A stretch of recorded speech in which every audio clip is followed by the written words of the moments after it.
able to join Mac and Mac here on Birds 365. I don't quite know what the hell happened, but he said he's in. So he's linked in somewhere. What show he get? He could join Bill. He got to be on the Power Hour coming up next here on the JAKIB Media YouTube. I don't know, but we were hoping to get him on our show, so we'll see if we can work our way around that and get him back involved. Oh, here we go. Here comes Clark. All right, there he is. I think we're just mere moments away from hearing from him. Moments. There he is. Clark Judge, Talk of Fame, longtime NFL writer, contributes 33rd Team in his podcast, I Test for Two, also a must for NFL fans. How are you, Mr. Judge? Been a minute. How you been? Doing good. Thank you. Just got over about 2 weeks of a really bad cold, but I'm doing okay. Man. Everybody's sick, Clark. Our first guest was sick, getting over a cold. Yeah, glad to hear you're feeling better. And it's a big week. I mean, for you, we're going to talk about the 49ers, and obviously you have a long history, but also semifinalist class. So I'm always going to get in a question about that for the Pro Football Hall of Fame as well. But it's Eagles 49ers. We got to start that rematch of the NFC Championship game. A lot of bad blood between these two teams. Is it starting to get that feeling of an interconference rivalry you had back in the day with the 49ers and the Cowboys when they always seemed to match up in the playoffs? Yeah, it is, because that was the early 90s. I was there for that. And it was always one team that they singled out to beat. Yeah. It was Dallas. So in 94, after losing 2 conference championship games, 49ers built that team to beat Dallas. They brought in Dion. They brought in all new linebackers, Ken Norton, Gary Plummer. They got Richard Dent. They had a host of Charles Mann. They brought all these guys on defense to shut them down, and it worked. They won the 94 NFC, and they won that Super Bowl against the Chargers that season. But, yeah, it's starting to. Now, it's not there yet because we have, one conference championship game? So let's get a series of them. I mean, we had 3 straight right there, and that was 92, 93, and 94. And it was very clear they were the 2 best teams in the NFC. To me, it's very clear that these are the 2 best teams in the NFC right now. I mean, someone else can emerge. I don't see who that team is at this juncture. Dallas? If there's no, I don't think so. No, I mean, who's Dallas beaten? No, nobody. And so when they played winning teams, San Francisco crushed them. I actually thought they played pretty well against Philadelphia. I thought they pushed them to the mat and played pretty well. But Philadelphia has that every week, and they win. They know how to close. They know how to finish games. A lot of teams don't. And so I look at this game as the NFC conference preview. I mean, just championship preview. And I think it's interesting. It's in Philadelphia. So the 49ers will get a taste of what it's like to meet those fans. I'll just tell you quickly. I remember going back to Philadelphia in 1997 and 98. It was a Monday night game. I forgot, but I'm in the West Coast. Go there. And it's a Monday night game, and the 49ers just killed them. And I've forgotten what it was, but it was like a 20 or 30-point lead or something. About 4 or 5 minutes left in the game, and it was in the vet. And there are fireworks going on all over the place. The M80s, Roman candles, and I thought, what in God's name is going on here? So I go downstairs, and we go to the sidelines. We always used to go to the sidelines. About 3 minutes left in the game. You guys did too, I'm sure. Standing there in 2 minutes left. Days, by the way. Those were the days. So we got there. Mariucci turns around and sees me. He goes, "What are you doing here?" I said, "Same thing I'm doing every Sunday." He goes, "These people are crazy. Get out of here. We've taken some of our players off the field." He took them off the field because there were these rockets going over the team. And I think they ended up arresting something like 10 people after that game. But by the second half, the decision was no longer in doubt. So fans said, I guess we're going to have some fun here, get another beer and have some fun.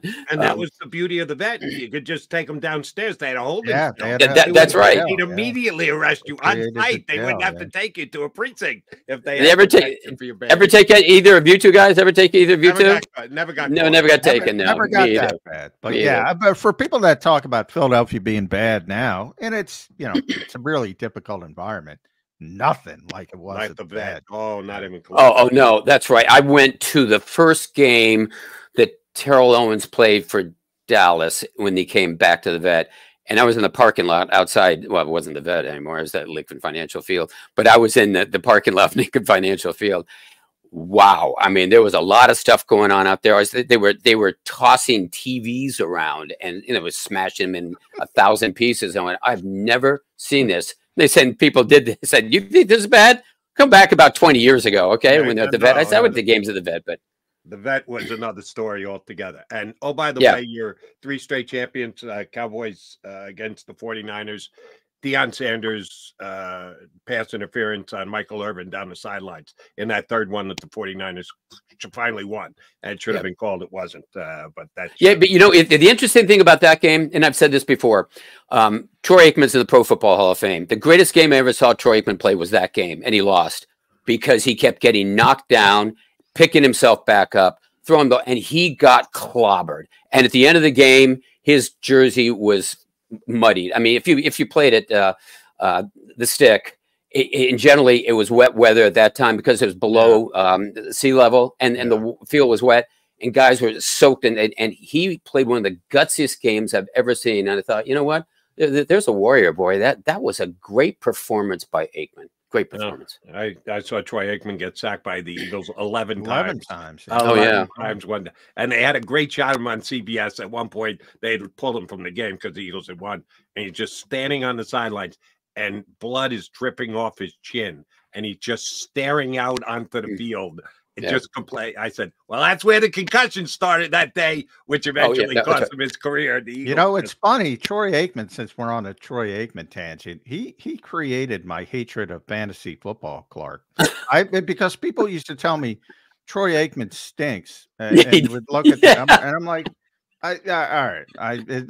Football's not a statistical. It drives me. That's where it started. That's where it started. And we'll get into this later, but I think that also has an impact on the Hall of Fame selections and the voting and everything. Yeah. But it's interesting, guys. After that 94 championship game, I'll never forget Carmen Policy, president of the 49ers, standing in the press box and saying, we're going to the Super Bowl. So glad about that. And I said, yeah, you know, Carmen, be playing the San Diego Chargers. You know, you and the Chargers. What do you got to say about that? And he goes, that game's going to be anticlimactic. Ooh. This was the Super Bowl, and it caused all sorts of trouble because, you know, the Chargers going, hey, what? Well, I'd covered the Chargers for 10 years prior to that.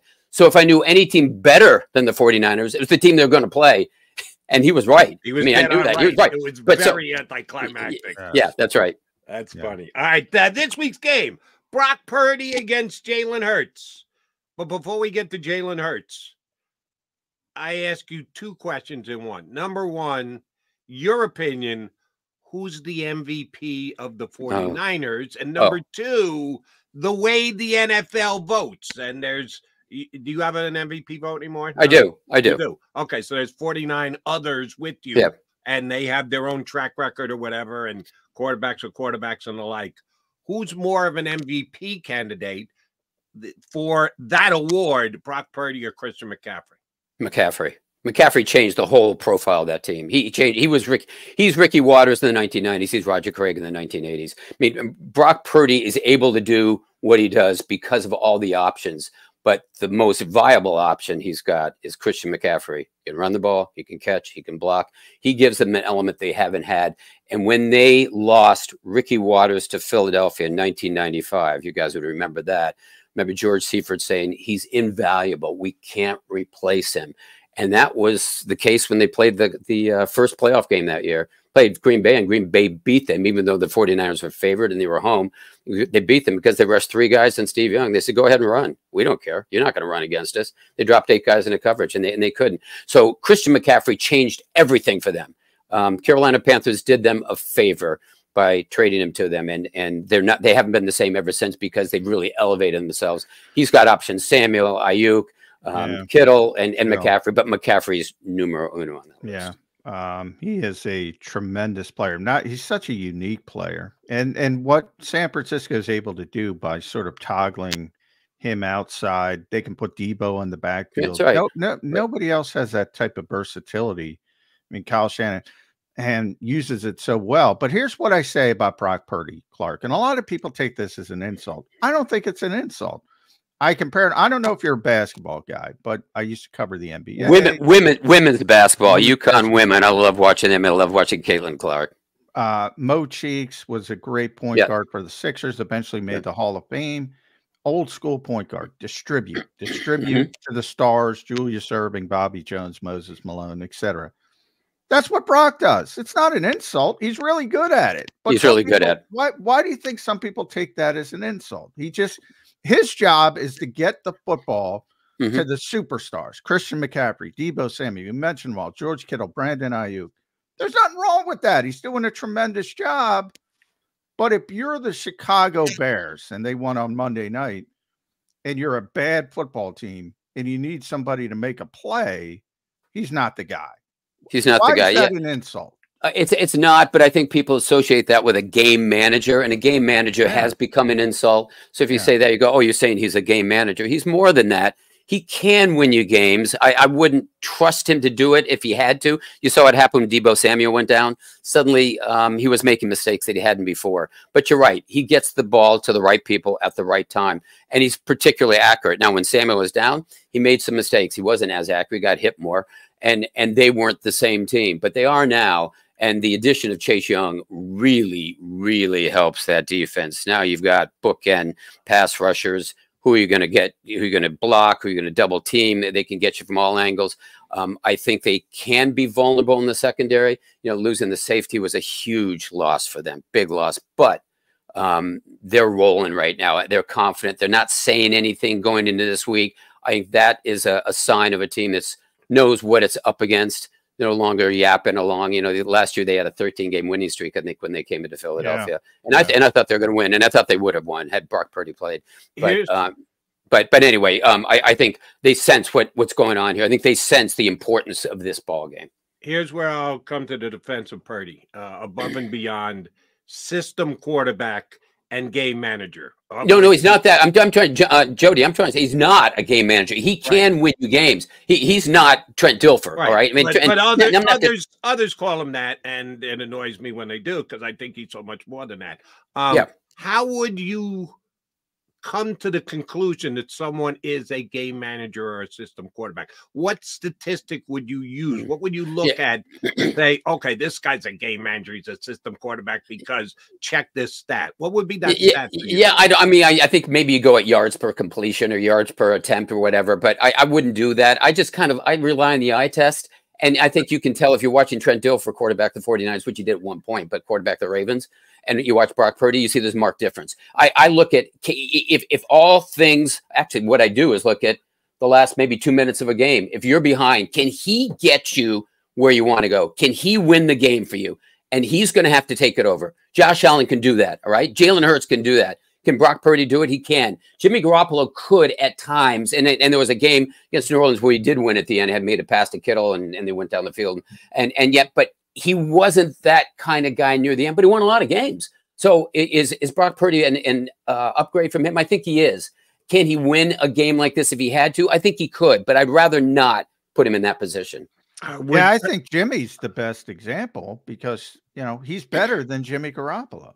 Yeah, so he is. He's better than Jimmy Garoppolo. They won a ton of games because I think they have a great system. They have a great roster. Kyle's, I think, the best play schemer in football, play designer. They have all that, but he's better than Jimmy Garoppolo. And Jimmy took him to the Super Bowl, almost took him to another Super Bowl. Right. And he's better than that. So I don't think it's an insult, but he's not. It's not. He's not Jalen Hurts or Josh Allen. But let me give you. Hold on. Let me give you a stat. You just said I asked you to give me one. You labored on it, but you said yards per attempt, right? That would be a way to. I threw it out there, but actually I said more the eye test. Okay, putting the eye test aside, if we have to tie it to a stat, yards per attempt, who do you think's number one in the NFL? I think is it. I drawn. Is it the Washington quarterback? It's Brock Purdy, and it's not close. He's number one in the NFL. He's over 9 yards per attempt to a second at 8.4. So there's a full yard between him and anybody else. But somehow, a stat where you would really think a guy could prove that he's more than a system quarterback or a game manager, yards per attempt, he's number one. Now, what I would look at different than you, Clark, would be Yak. Everybody talks about Yak all the time. Yards after catch. Oh, he just puts it out there. And then Deebo and Ayuk and Kittle and McCaffrey make the. Do you know who the number one quarterback in the NFL is in adding yards because of yards after catch? I'm just going to guess Brock Purdy. No. Patrick Mahomes. He is number one. His receivers add more yards after the fact. So does anybody ever say Patrick Mahomes is a system quarterback? or yeah, but you're trying, and I'm going to, and Clark can defend himself, but he said more so the eye test. I think, and correct me if I'm wrong, Clark, I would say football is not a statistical game. Like, Jody, you want to put a statistic on it. Look, if Brock Purdy could have won one game, even one game, without Trent Williams, and Clark will, I think, tell you, that's a first ballot Hall of Famer, and Deebo Samuel, I'd say, all right, they persevered. You got to win one of those 3 games. Yeah. Now, when you have Trent Williams and you have Christian McCaffrey and you have Brandon Ayuk and you have all these guys in Kittle, he's doing a great job, but you also have to realize that's not the same as having nobodies. And he's getting, that's why I make the Mo Cheeks comparison. Well, that's also why I've for years would defend, you don't need to defend this guy, but I would come to the rescue of Tom Brady when people say, well, I mean, look, they're playing an easy division. I go, who's he playing with? You want to tell me the great players that he's surrounded by on offense? Tell me the great receivers on Tom Brady on offense. You say Randy Moss? He didn't win a Super Bowl. Randy Moss. No, and look at 2000. But he didn't win a Super Bowl. Yeah, look at 2006. He had Gabriel and Rashae Caldwell as his wide receivers, and he got to the conference championship game. He really had no great players around him, but he was a great quarterback because he elevated everybody. And I think in this group, Jody, and I don't disagree with anything you said. I mean, with numbers and everything, but I don't rely on numbers. And as much as I do impact, and that's a big deal for me when I get in these Hall of Fame discussions, when they talk about receivers and numbers and yards, and I go, wait a minute, what about impact? Could I get 20 yards a catch playing, in, let's say, Jacksonville 10 years ago when we're losing 40-10 in the 4th quarter and nobody cares? We want to just get the game over with. Yeah, those numbers are going to look good. Can I be an accumulator? Yeah, I could be. But what happens when the game's on the line? 2 minutes ago, 2 minutes left in the first half, you're behind. 2 minutes to go in the end. And a general manager I respect greatly told me the mark of great quarterbacks is how they perform at the end of ball games when they have to win. Can they drive a team the length of the field? And that's how I define it now. And I wouldn't call him a game manager. I think he's somewhere in between there. We're trying to define somebody who's in his 2nd year of starting. Yeah. I think it's remarkable what he's doing. It's remarkable. The last player taken in the draft. So I love the story. I don't want to label him as anything other than a really lucky pick for the 49ers, who's turned out to be a great story. And, oh, by the way, to John stating the 3 losses, he drove him down the field and got him into very makeable field goal range. And missed a field goal. Rookie quarterback shanked the kick. That's not on Brock Purdy. That's right. That's correct. You can hang on Purdy. No, that's correct. No, that's correct. That's right. Bengals, who have not been the same offensive team, and Burrow was there. The defense gave up 31 points. Well, there's context to everything. We're just talking about Jake Elliott making a 59-yard field goal last week with the Eagles in terrible weather on the open end at Lincoln Financial Field. And if he misses that kick, which he should have by all accounts, we're having a different discussion with the Eagles. People are starting to panic a little bit with the 49ers coming in. But that's the thing about Jalen Hurts. We'll shift to Jalen Hurts. Clark, you've been around a long time. Mm-hmm. This guy's won 14 straight games against winning opponents. Hasn't happened since at least 1950. That's where we are. In a league defined, as you know, by parity. This stuff doesn't happen often in this league. And some people will pick at Jalen Hurts and say, there's not enough passing touchdowns. We go back to the statistics. Is it just hard for people to accept the intangible nature of this game? Yeah, I think it is, especially in the society of analytics that we're living in. I mean, everything is dissected. It drives me crazy in baseball. I mean, I'm a baseball fan. I love it. Baseball is so easy to understand. It's so easy, and yet we try to complicate it as much as possible. Launch angle, exit velo, all that BS. And God, all you got to do is hit the ball where nobody is and score more runs. It's a beautiful game that they're trying to complicate. And the same thing, with football. I get a lot of these, and we'll get in discussions about what did a guy do when he ran left? What about when he ran right? How about inside the hash? Outside? I don't care. I just want the guy who can get to the end zone. I want the guy who can win the ball game for me. And a lot of people dismiss the one-loss record of quarterbacks, and a lot of guys that respect actually dismiss them. I'm not one of them. I think it's a big deal. It's you know and what? I think it's a big deal with pitchers in baseball. I'm actually one of them, but when you get the extreme, then I start to pay attention. In other words, so many things. You can win a football game so many ways, but when you win consistently, like I would always say, Peyton Manning to me is the most consistent regular season quarterback I've ever seen from week to week. Indianapolis in that run, you could go into the season in September and say a bad season for them is 10 wins, and they were going to win. Yeah. That was a bad season. They were going to win 12 or 13 every single year. And to have that kind of consistency, that to me means something. Tom Brady would be the other notable example recently. Just keeps winning, winning, winning. Now Jalen Hurts keeps winning, winning, winning. Then it becomes meaningful to me. But when people like to criticize good quarterbacks like Matthew Stafford in Detroit, I'm Kirk Cousins, I think, is a great quarterback. Everybody disagrees with me. He can't win on Monday night. He can't do this. No, he's not a great quarterback. But I've always defined Matthew Stafford and Kirk Cousins as they're probably better than your quarterback because they're really good in a league where it's really difficult to win. But they're not Tom Brady, Peyton Manning, and those guys will set themselves apart.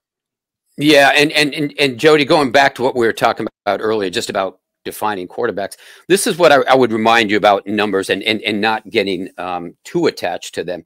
When Tom Brady came out in 2000, and I'm talking about when he was draft eligible in 2000 out of Michigan, 49ers worked him out because they work out their local kids. Well, he was a local kid because of San Mateo. So he comes in, he desperately wanted to join that team and wanted them to draft him. They drafted 2 quarterbacks that year. And as you know, Tom Brady wasn't one of them. They took Gio Camazzi in the 3rd round.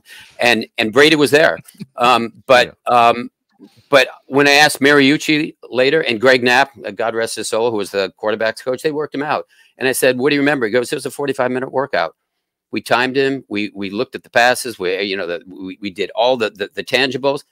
Nothing jumped out at you. And Mariucci said, that's because we didn't know what was inside of him. What drove that guy? And what drove him was he wasn't going to lose.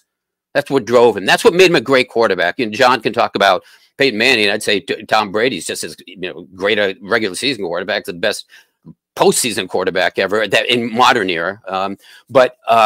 You look at what made them. John Unitas, I'm old enough to have watched John Unitas. I didn't cover him, but I watched him. And what was remarkable to me about him was he had the game on the line. When the game's on the line, whom do you trust? Do you trust Unitas? Or do you trust Roman Gabriel? And I'm not knocking Roman Gabriel, but Roman Gabriel had a great career. Do you trust somebody, somebody who wasn't at his level? You trust Unitas because he knows how to get you there. And that's when the 49ers talked about in the Super Bowl against Cincinnati, when they drive from 98 yards, 97, whatever it was. And Montana gets in the huddle and goes, we're going to do it. Come on, here we go. And that's what the John Candy story. They were relaxed because they knew. This is a great story. There's John Candy. They knew he could do it. And when these guys look at a guy like Jalen Hurts, they know he can do it because he has. And I think with Brock Purdy, they're getting that now in San Francisco. They look at him and say, okay, we can do it. But, let's get a little more than a year and a half under our belt here. With Jalen Hurts, wasn't that long ago, guys. You and I were trying to dissect him and what's wrong with this guy, right? Yeah. And now he can't lose. When you can't lose like that, Peyton Manning couldn't lose. Tom Brady couldn't lose. Matthew Stafford, one of the toughest quarterbacks I've ever seen, and really accomplished and talented, played on bad teams in Detroit. Well, that wasn't his fault, but for whatever reason, they couldn't get ahead of themselves. With Kirk Cousins, I do have a problem with Kirk Cousins because I do find whenever the big game comes, the big moment comes, for whatever reason, he can't close it. He can't. And I thought he was going to do it, John, in that New Orleans game when they beat the Saints down there and Drew Brees was quarterback. This is going to launch him. It didn't. It didn't. So there's something that we can't measure, Jody. There's something we can't measure, and that's inside these guys. I saw it with Joe Montana, I saw it with Steve Young, and it's definitely saw it with Brady. It wasn't that close to Peyton Manning, but obviously he's got it too. And that's very fair. And I test as I test. you're telling me that Brady didn't pass the eye test for the 49ers. So yeah, that's okay. well, in that workout, can fail too. So no, in that workout, but they were. It was 45 minutes. The ability to have Brady, right? It was a 45-minute workout. When they watched him for a season, they go, "Uh-oh, we missed it. And they admit it. We missed it. We blew it. My point is both the numbers and the eye test can be dead on accurate, or they both can be infallible. But if the numbers are so accurate, what happened with Trey Lance and what happened with Zach Wilson? You know, Trey Lance played against high school kids. Come on. Yeah. And the 49ers. Well, and to Clark's point, example, not my point. And to Clark's point, I actually agree with you. There's something that and I don't want to put Jalen in that category yet because he's still too young. But when you talk about Tom Brady, there's something inside that drives him as a competitor that's generally surpasses everybody else. And somebody like Kirk Cousins, even Matthew Stafford, doesn't have that. You know, Matthew eventually, now, you know, most people don't have that.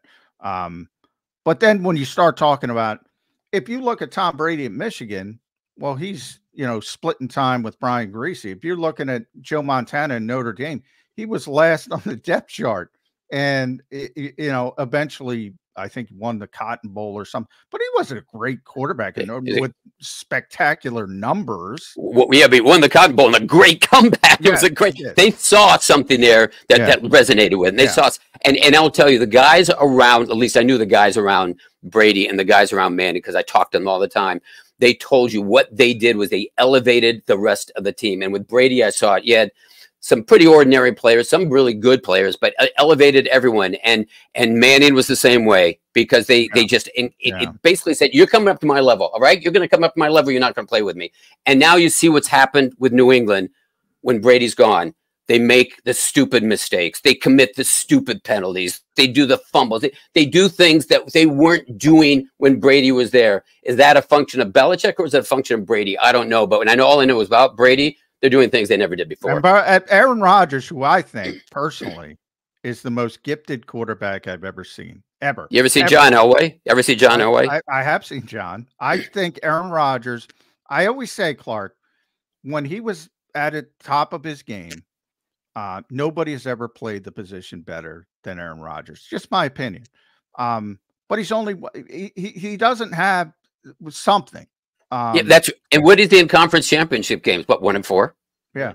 Yeah. And so, I mean, people say that's unfair. Well, at some point, you know, I think if you're a team and you're looking, going, what are we doing here? With that game against Tampa Bay in the playoffs, he could have won that game because Brady went south in the second half. Remember, he threw a couple interceptions. Yeah. They had a 3rd and goal where he could have run it and Rodgers could have run it. He threw the ball and threw it incomplete. Oh, he should have won every championship game he was in. I mean, they were typically the better team but to your point, there's something missing. As great as he is, there's something missing. All right. So here's my final point. Do we have any idea whether Purdy has it or not yet? Do we have yeah, I think we got it. Even declare that he has it or he doesn't have it. I think it's fair to declare that he's got it. Yeah, I mean, we've got enough of a. So but I mean, more than a system quarterback. Absolutely. Game manager. So anyone who describes him as either a system quarterback or a game manager are doing him a disservice. But the reason I say that, Jody, is first of all, he's won a lot of games. Secondly, he's young. He's only going to get better, right? That's what we think. He's only going to get better. He should. In that system, he's only going to get better. I think that's fair to say. Yeah. And Jalen Hurts, I mean, the record speaks for itself. That's why it's so tough for me to believe that Philadelphia is an underdog going to this game at home with that record, with that quarterback. And that's all you need. Points, Clark. No style points. And that's all you need to get that team going and get the players going and get those fans going. All right, Clark, last thing. And again, we're going to get you back on, talk more Hall of Fame, but this was important that we need to go Eagles 49. You get me fired up now, Jody. Get me fired up. I'm staying here for a couple hours. I wish we could if we didn't have to get off. Last time Hall of Fame, you educated me on Buddy Parker. I recognized the name, but I didn't know of his accomplishments. And you came on here and said, we're not giving this guy enough due. And sure enough, Buddy Parker gets in. It's like, oh, that Clark Judge has got influence. We got to listen to him. We got to pay attention. Why the hell isn't Eric Allen the Hall of Fame? He's on the final 25 again. It took me forever to talk people into Klecko. I wanted him elected like his first time, and he finally got in. They've been passing on Eric Allen forever. Your opinion on whether he should or shouldn't be in, and if you believe that he is a Hall of Fame level player, what are you going to do about getting him in? Well, he's a semifinalist. So he's at one of the 25 semifinalists this year. So now he's got a chance. And if you look at the board and you can start figuring this thing out, we had 10 guys who didn't get in, finalists last year who didn't get in, right? Because 15 finalists, 5 get in. That means 10 didn't get in. So you move them to the next year, right? Except we don't have 10. One of the 10 guys was Albert Lewis, who is a senior, who's now a senior. He was in his last year of modern eligibility. Okay, he's gone. So those 9 guys you assume are going to return, and they will. Okay, now look at the first year eligible guys. Only 2 guys. Julius Peppers. Right? Julius Peppers and Antonio Gates. Jared Allen out. So Julius Peppers, Eric Allen, Julius Peppers, Antonio Gates. Those are 2. Okay, both those guys, in my mind, probably are going to be first ballot guys because, because it's not. I don't think it's that strong a class, guys. There's some classes you go, whoa, it's just loaded. I think they could be. Well, Julius Peppers will be, and I think Gates would be. Okay, now you look at their 3 openings. Jared Allen, I think, would be one of them. We're going to do at least 1 wide receiver because we're trying to break up that gridlock. So there's a spot that's open. Eric Allen, to me, and then I just gave you 9 returning finalists, 2 first ballot, first year eligible guys. That now leaves 4 spots for finalists. Eric Allen, in my mind, is going to be one of them. All right. Okay. So that's what you have to do. You have to become a finalist first. That's my opinion. It's not, I haven't talked to anyone else. I just sort of sense what's going on. I think he'll be one of them.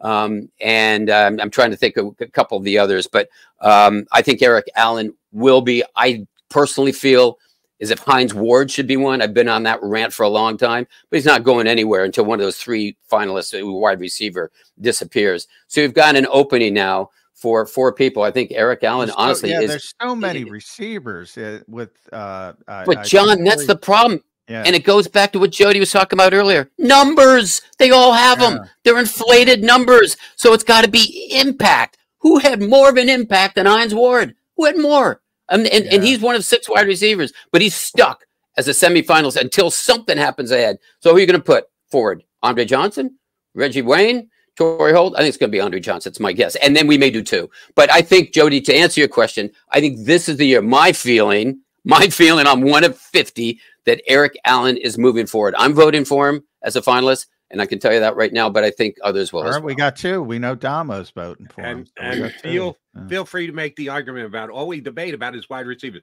Well, who the hell has got to stop the wide receivers?